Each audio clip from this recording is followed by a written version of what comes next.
Hello. My uni videos usually do really well, so I'm gonna do another one on things I've learned so far at uni. As usual, if you have anything to add, any questions, comment below and I will respond to them as quickly as I can, or I can always make another video. That's always an option. But today I'm going to be doing 14 things I've learned at uni so far. I have just finished my second year of uni. I live in London, so I go to a London uni, which is a bit different to unis everywhere else in the country, I feel like, but I've learned enough, so I've got some advice. Just for context as well, I study music production, performance and business with Spanish, so I have a pretty good balance of creative and academic. So the first thing I learned pretty quickly when I got to uni, and it's that some people will literally just never ever grow up. There will be people in your class who are 10 years older than you and act 10 years younger. Some people never come out of high school, some people never come out of year 8, people are immature, people have their own opinions, and there's nothing you can do to change that, but I wouldn't recommend getting involved with it. I would stay clear from people who don't act their age. There's a lot of bitchy girls. It's kind of like high school a lot. That's what I found uni to be. Don't get me wrong, there's some really lovely people. I've met some amazing people at my uni. You get the other side. It is very much like school, a bit more so than I expected. It's not all adults and rainbows and sunshine. It's a lot of drama and immaturity. That kind of leads on to point number 2, which is hurt people hurt people. And me and my hairdresser had a conversation about this the other day. People who are hurt, literally, it's like their goal in life to project that onto other people. People who are insecure like to make other people feel insecure. People who are hurting like to make other people hurt. There's 2 parts to this. First of all, don't be one of those people. If you're hurting, check that. Even if you haven't got money for a therapist, get a journal, write stuff down, because you do not want to be one of those people that's going around hurting other people just because of your own insecurities. That's not a good look, and it's not a good trait to have. Second of all, if someone's hurting you, you have to understand that they are hurting you because they are hurt, and that's the only way you can look at it. You have to have thick skin. You have to understand that it's not even about you. It's literally them portraying their own insecurities onto you. And yes, again, this is uni advice, I'm very aware, but people are insecure in their 20s. Let me tell you that. Especially if you go to a creative uni, people get very competitive, and if someone's insecure about something like that, hurt people hurt people. Just be careful of that. Number 3 kind of isn't really uni related, but it's something I've learned at uni, is that everyone sees the world completely differently, and you're not going to be able to change that unless that person is actively looking to change their opinion. Does that make sense? For example, if one person believes in one religion and someone else believes in another religion, they can talk, but none of them are gonna change their religions just based on that conversation, unless they're actively looking to find out more about that other religion. It's not gonna happen. So keep that in mind when you're speaking to anyone about anything, whether it's politics, whether it's opinions. If you're debating with someone and it's getting heated and you're saying one thing and they're saying another, and you're thinking, oh my gosh, how can this person think this? It will be literally because of the way they've grown up and the experiences they've had in their life, same as the experiences you've had in your life, and the way you've grown up will have shaped you. Just because you believe one thing doesn't mean it's the right way. Just because someone else believes one thing that you don't agree with doesn't make it wrong.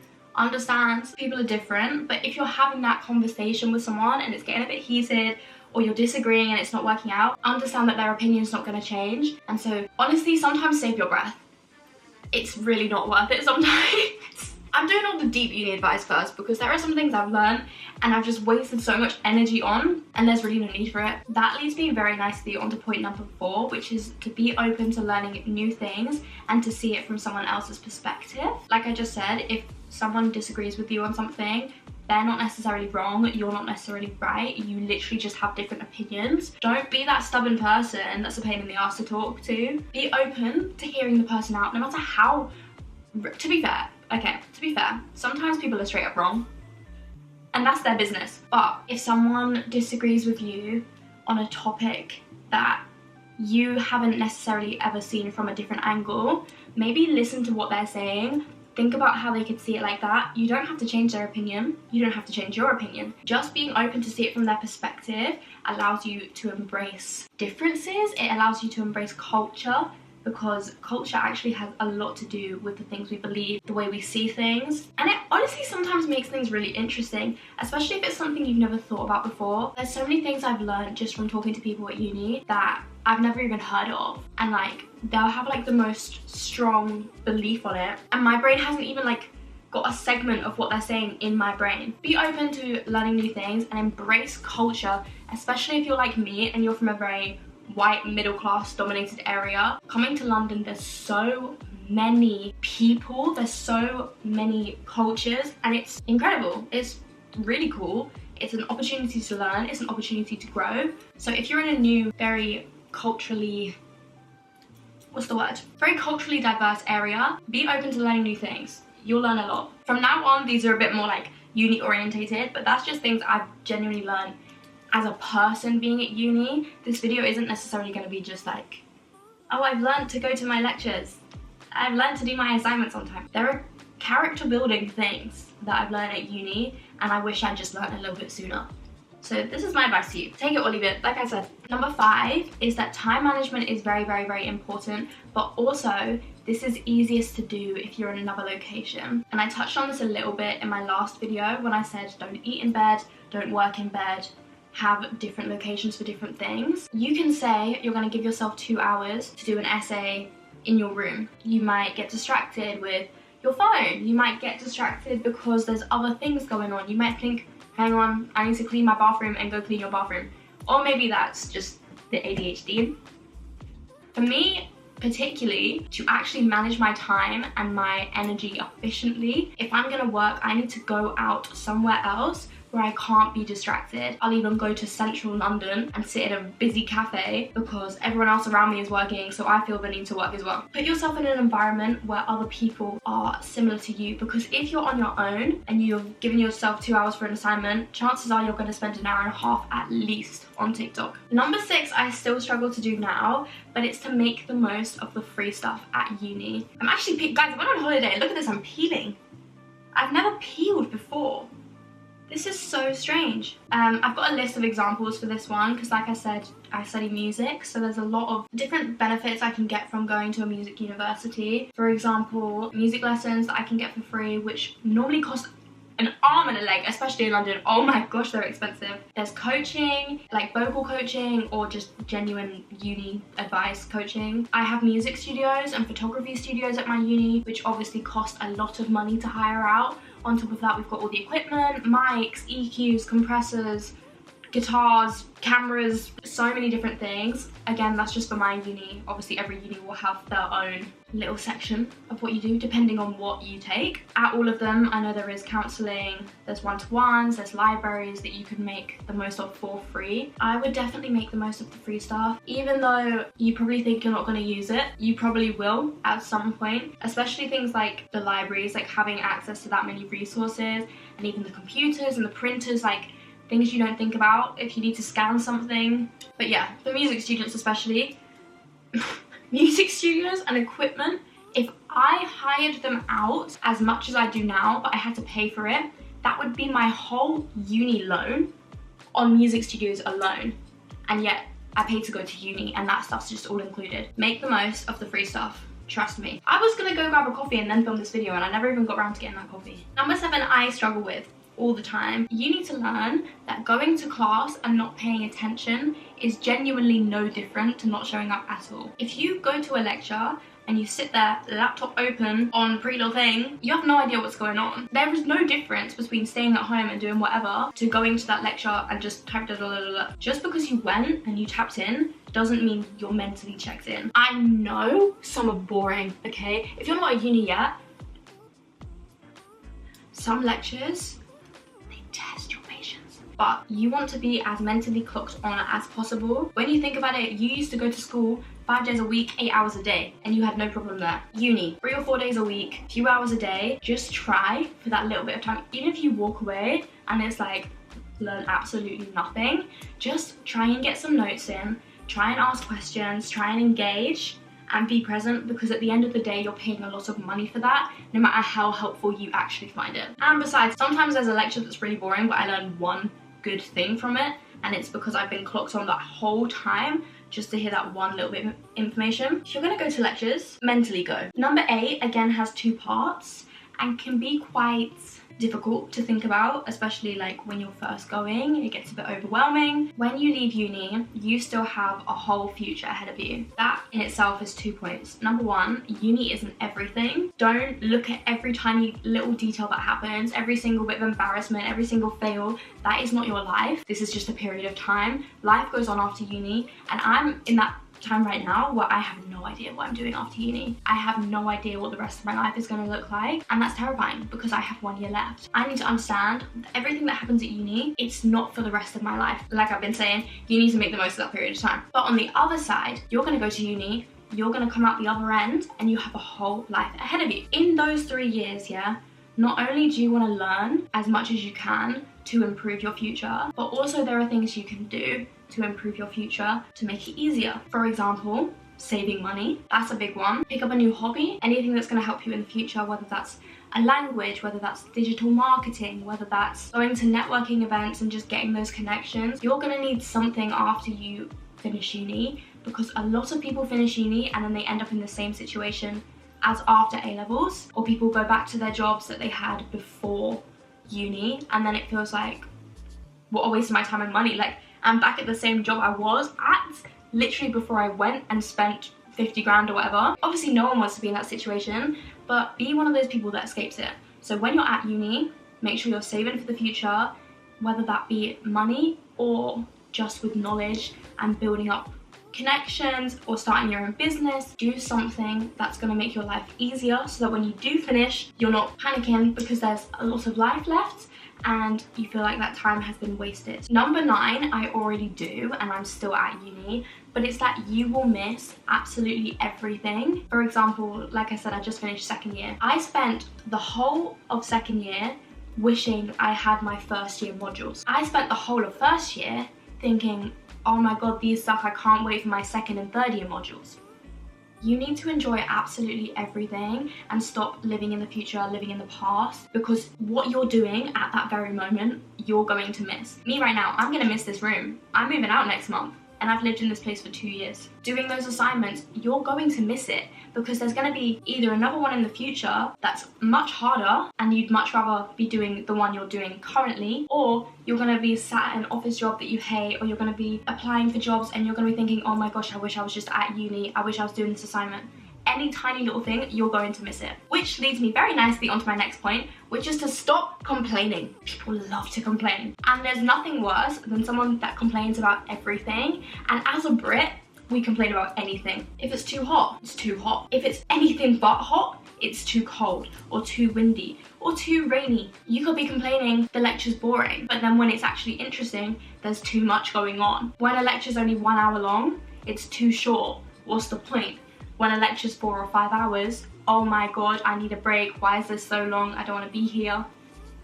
Stop complaining. If you had it the opposite way around, you would be complaining. Take the weather for example. When it's really hot, you wish it was cold. When it's really cold, you wish it was hot. And like I just said, you're going to miss exactly what you're complaining about. The amount of times I complained about my production modules because I just couldn't get it, I would do anything to be back in that production module doing that again, because actually it was really fun. It was just a bit difficult. So just please stop complaining, don't complain, try to enjoy exactly what you're doing, no matter how difficult, no matter how mentally challenging it is, you're gonna miss it and you are gaining from it. Number 11 is very important in life, not just necessarily at uni. Take care of your mental health. If something is really tough and you're struggling to do it, don't sit there for 10 hours trying to do this paper that's clearly not going in. Because the more you sit there and struggle, the less it's gonna go in. Take a break, meditate if you're into that, journal if you're into that.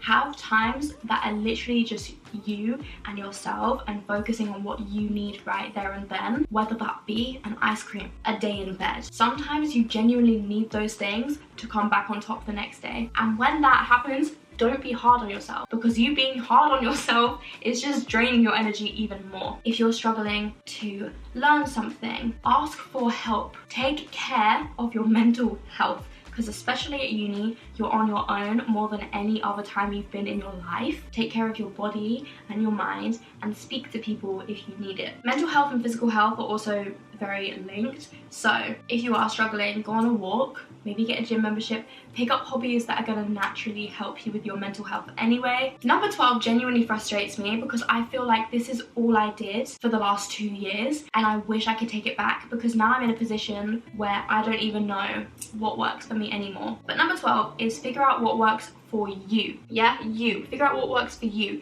because what works for me might not work for you. What works for you might not work for me. Like I said a million times in this video already, I go to a music uni. People write songs in a certain way. People sing in a certain way. People play instruments in a certain way. The way someone produces something and comes to that end product is very different to how I do it. And everyone in their own way does their own thing. So if you see a lot of people following, you know, these steps, understand if it doesn't work for you, it's not a problem. You just need to find your own way of doing it. I spent the last 2 years trying to figure out how on earth these people go from this to this to this to this to this, because that's just genuinely not how my brain works. That's not how I do things. I've sat in a room with people who have written a song on the spot while someone's playing an instrument and then they're just riffing and suddenly they've got a whole song. I have ADHD.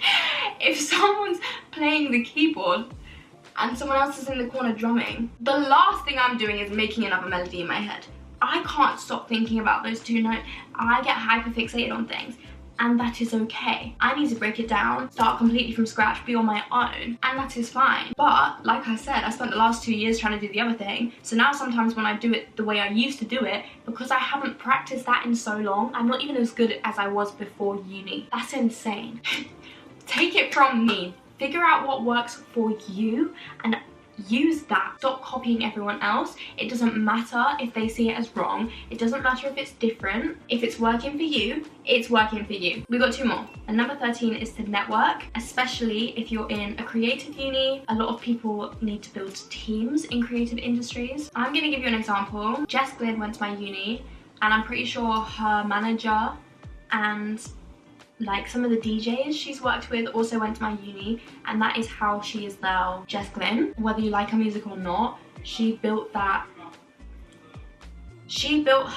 team literally from networking at uni. Now, when you leave uni, you're not gonna have as much opportunity to network. Same as you've probably already noticed if you are at uni, you don't necessarily make friends as easily as it was at school. As you get older, things get more lonely, I guess you could say, or independent, and so networking and things, make the most of that whilst you can. If you're a musician and you need to find a lead singer, find that at uni. If you're an actor and you need to get photos for your acting profile, find a photographer. Networking will not only save you so much money and give you great connections, but also in the future, you never know what could come back round for you. Uni is such an experience. I have definitely grown so much as a person just being here, and I've definitely learned more things physically and character-wise than I have academically. To finish off, point number 14 is the Beige Diet is really not that much cheaper than a healthy diet. I know so many people that went to uni and ate chicken nuggets and chips and pasta and noodles for maybe the first year even. I don't even know if they're still doing it now. To get vegetables is really not that expensive. I don't think it is expensive, especially if you get frozen veg. Obviously things like organic vegetables and organic fruit and obviously berries are more expensive than getting like apples, but to eat a healthy diet is so important, especially like I said, you need to take care of your mental health. Taking care of your mental health is also taking care of your physical health. If you're not taking care of your physical health, you're not going to have the best mental health. For those of you who are going to uni and you're going to start with chips and chicken nuggets and ice cream and pasta, it is not that difficult or even expensive to include vegetables into your diet, to eat a good amount of protein. If you want a video on like things I eat in a week as a uni student and how much I spend, I can do that. Mine will be a bit different because I'm gluten and dairy free, so I spend an arm and a leg on my groceries every week. When I eat more organically and I don't even reach for things like bread or pasta, I spend so much less. Vegetables are not expensive, vegetables are not hard to cook, and they're very important in your diet. And I know I sound like a mum saying that, but please, for the love of God, eat vegetables. You can't live off chicken nuggets and chips. Anyway guys, I hope this helped in some way or another. If you're going to uni, good luck. Have the best time. It is so much fun. If you're already there, like I said, if you've got anything to add or any comments, any questions, feel free to leave them below. My legs are literally numb, so thank you guys for watching, and I'm gonna see you very, very, very soon. Bye!